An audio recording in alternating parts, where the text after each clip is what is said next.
Good morning, mushrooms, ladies and gentlemen, boys and girls, brothers, sisters, mothers, misters, and to all my cousins out there around the world.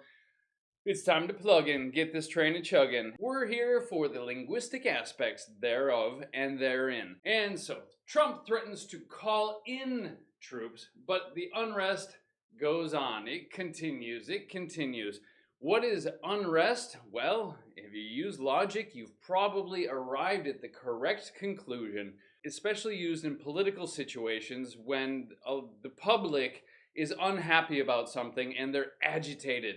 Yeah, and so of course we have a lot of protests and looting and rioting and protesting, and so there's a lot of unrest. The public is not relaxing. They are aggravated and agitated. He threatens to call in the troops.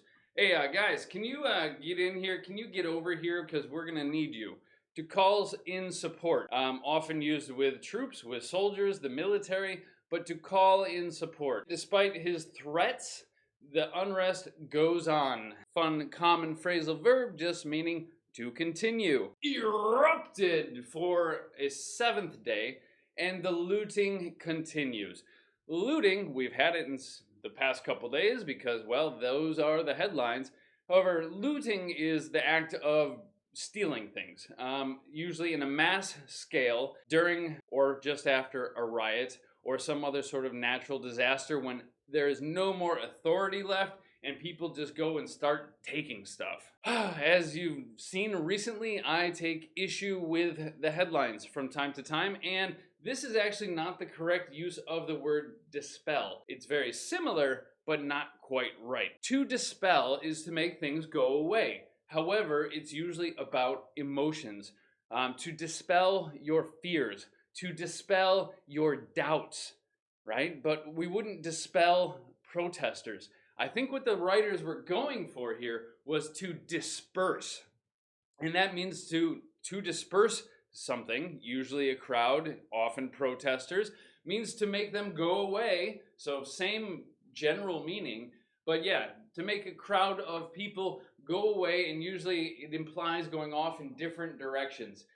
For example, each back to their own home. Not marching in the same direction, but to just kind of wander off back to where they came from. And so to dispel fears, to dispel doubt. However, to disperse a crowd. Nice try, writers. Better luck next time. To oversee basically just means to supervise. I mean, imagine there's a big factory and lots of stuff going on, and the boss is up over there and up in his office where he can look out over the factory and make sure that everything is running accordingly. To oversee, that could imply some active management, but yeah. All right. One of the things we're so concerned about the burning and the looting and the police shooting people and military helicopters being used to disperse crowds, we're forgetting about some of this other, the raising fears of a spike in coronavirus cases. One of those dramatic vertical sort of increases. Yeah, because not a lot of social distancing when you're in a big crowd of people and everyone's yelling and screaming and chanting, and so just pushing out those aerosolized particles that we are also terrified of. Gift wrapping, a propaganda win for China. Not just giving it to them, he's wrapping it up and making it look nice with a pretty bow right on top, and he's like, here you go. We're not just giving them a metaphoric gift, or a figurative gift. We're serving it to them on a silver platter, on a silver dish. Yeah, making it very, very easy for them. Usually a bunch of people standing around with candles and observing a moment of silence and not sleeping, usually to commemorate something, to memorialize something, to raise awareness and to remind the public of something that happened. Usually some sort of massacre or tragic situation to commemorate, to memorialize, to remind us of that because, well, China doesn't want us to remember that. Trump is taking a page straight from their playbook. in sports, often you have different plays detailing different movements of the players. And so, if you're taking a page out of somebody else's playbook, it means that you're taking their exact strategies, their exact tactics, making the same moves as they would. And so it's interesting. He's gift wrapping a propaganda win for them, yet they also claim taking a page straight from their playbook. Interesting. Oh, so close. Writers, nice try. Here, families of those killed plea for no more violence. Oh, grammatical mistakes in the headlines. Plea is the noun. To plead for is the verb. And so there should be a D here. For families of those killed, plead for no more violence. Or they have made a plea for no more violence. And so, ooh, that's 2 strikes against you today, writers. Sorry to say. But again, a plea or to plead is kind of to ask in a very strong fashion, on the border of begging. Please, please, sir, may I have some more? All right.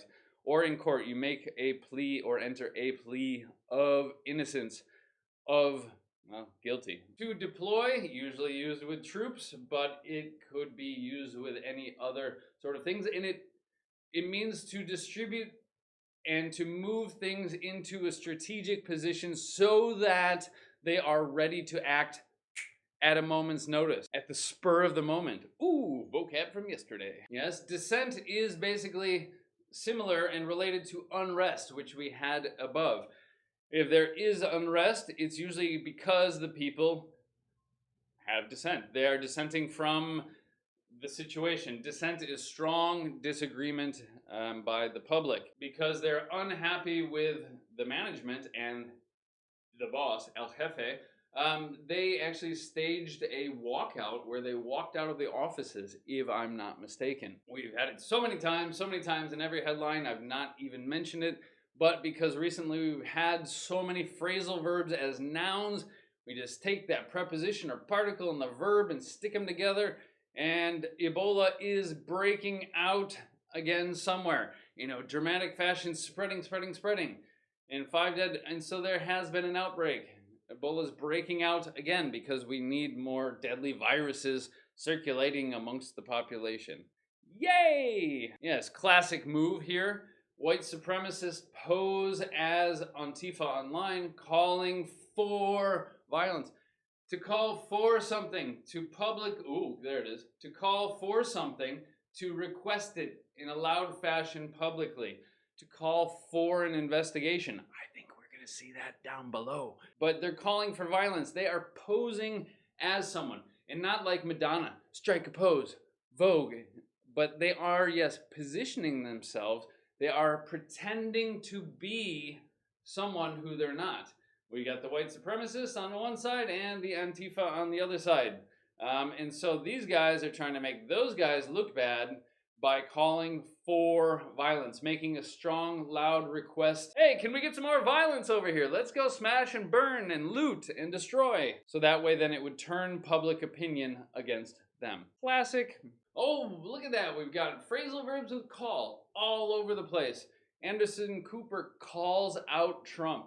To call somebody out is to point your finger at them in a very public fashion and exposing disagreement or something that they've done wrong. To call somebody out for doing something, for being a jerk. Who's the thug here? A thug is just a violent criminal. It's like bully, but next level. Next level bully. Implies violence. Often, doesn't have to be, but it seems like a big guy that is menacing. Ooh, vocab from yesterday. He threatens people. Maybe he mugs them and steals their wallet to rob somebody. The parking thugs in Istanbul. Yeah, they intimidate you to pay for parking on the street. Hey, that's a really nice car you got there. It'd be a shame if something happened to it while you were sleeping. Basically incentivizing you to pay for parking on a street where parking should be free. So it's kind of like extortion. They're taking money out of you by threatening you with violence. And so yeah, they could be they were parking thugs in a way. How did I miss the phrasal verb here? to set something off, to set off a frenzy. To set something off, in this case, means to cause it to happen. And they're causing a frenzy. And a frenzy, such a good word, it's a sudden burst of wild, uncontrolled movement and action. Often you hear about sharks or piranhas in a feeding frenzy, or just things going on, and it's crazy and uncontrolled and a lot of movement. What sort of frenzy?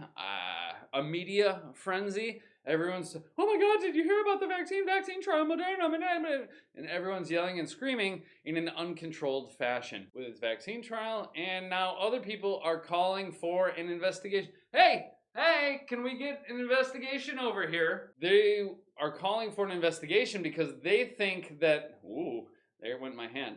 Because they think that maybe Moderna is doing something wrong. And so by calling for an investigation, they're calling them out and they're calling in the investigators. Boom! Triple call. Phrasal verbs. Whatever. All right. Yeah, because it's necessary, huh? Again, bright news for the world. Yes, the 6th mass extinction is happening faster than expected. Extinction, to go extinct, means life does not exist anymore. Species are disappearing. Yeah, we hear it with destroying the rainforest and everything. Species are becoming extinct, are going extinct. Yes, rhinos are going extinct because Chinese people like to grind up their horns, which is basically just fingernails. And yes, China, I am showing you my fingernail here. Going extinct. Species are being wiped out. They're being wiped off the face of the earth. And, well, yeah, it's our fault. You can only blame us. We can only blame ourselves. We are causing it to happen. We are the guilty parties. I like this phrasal verb, to cap something off, because it actually has a reverse sort of meaning of what logic would intuit. And so to cap something off means to make a very appropriate and fitting end to an event or to something. It's like putting the cherry on top of an ice cream sundae. You get those maraschino cherries and you put it on because it's just the perfect top little addition to go on the top. And a cap or a hat goes on the top of a bottle, on the top of your head. And it's like you got your whole outfit and you're dressed up and you got your fancy scarf and you got the this and the that. And just to finish off that beautiful outfit, just put a little cap on top. And so to cap off a very fitting end for his amazing week, he just made $770 million because his stock prices went up because the capsule successfully docked with the space station. Vocab from yesterday. The car broke down and we ran out of gas and we were stuck on the side of the road. And just to cap it off, it started raining. Just a dependent preposition to invest in a company, to invest in something, time, money, energy. Yeah, cool. A daredevil biker swaps mountains for washing machine stunts. There we go. Stunts are just tricks. Yeah, you hear about publicity stunts. It's some big action designed to draw people's attention. It's a daredevil. It's like you're daring the devil. Oh yeah? Kill me. Come and get me, buddy. I dare you. You can't catch me. I'm faster than you. I'm better than you. I bet you can't do it. And he's swapping. He's trading mountains for other stunts. I saw a little video and he's jumping off the top of a house into a tree on his bike and then landing and riding away. This is just the same as we had above. He's taking a page from China's playbook. Now here, like so many idiomatic expressions, they left off this end part because if everyone's on the same page and you understand the idiom, often you just use the first half of it. This is a bit ridiculous. Uber disposes of tens of thousands of bikes. To dispose of something. To throw it away. Come on, guys. That's going to be bad publicity. It plays right into the hands of people who do not like you and want to criticize you. why would you not donate the bikes to charity? There's lots of kids out there that need bikes and or would love bikes and can't afford them, don't have them, or people that need to get to work, etc. Donate them to charity. Don't just throw them away. And it's further indicative of the wastefulness of society. Airbnb hosts are planning to sell off their properties. Why not just sell their properties? Because in English we love phrasal verbs, and it just to make things more confusing for the rest of you out there. But especially to sell them off implies that you're getting rid of them because you just don't want to deal with them anymore. It's not necessarily about the financial exchange. It's not really because they want the money. It's because they want to get rid of them. That's it.